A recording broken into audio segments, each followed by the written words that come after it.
160 शब्द प्रति minute speed से डिक्टेशन स्टार्ट होगा कुछ ही सेकंड बाद। स्टार्ट।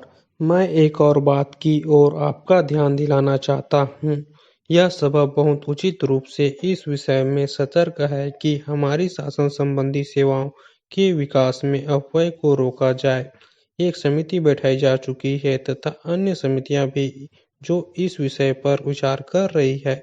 इस बात को ध्यान में रखिए कि भारत सरकार को जो कि 15 अगस्त 1947 से कार्य कर रही है, अब तक की किसी भी भारत सरकार की अपेक्षा अधिक समस्याओं का सामना करना पड़ रहा है।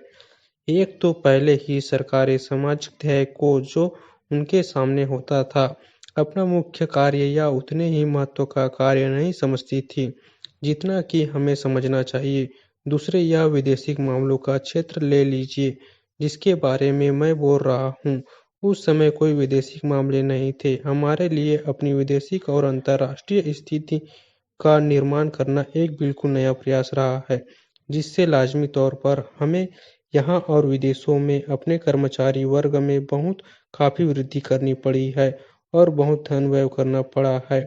या हो सकता है कि कुछ बचत की जा सकती हो, उस पर विचार करना पड़ेगा और उसे देखना होगा। लेकिन आप स्वतंत्र राष्ट्र होते हुए उन विदेशी संबंधों के बिना काम नहीं चला सकते।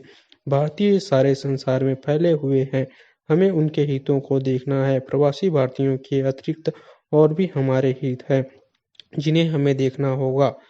एक स्वतंत्र देश के लिए, विशेषकर भारत जैसे महान और बड़े देश के लिए, यह बिल्कुल असंभव है कि वह विदेश व्यापार गृहों, विदेशी दूतावासों और विदेशी व्यापार मंडलों आदि के साथ ऐसे संबंध स्थापित किए बिना अपना अस्तित्व बनाए रख सके।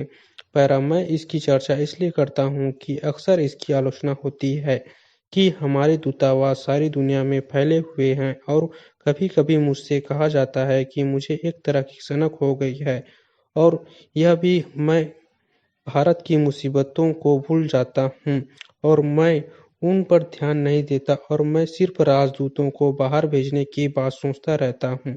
मैं चाहूँगा कि यह सभा इस मामले पर विचार करे और इसके संबंध में बिल्कुल स्पष्ट रूप से समझ ले। इससे पता चलता है कि लोगों को इसकी काफ़ी समझदारी नहीं है। स्टॉप।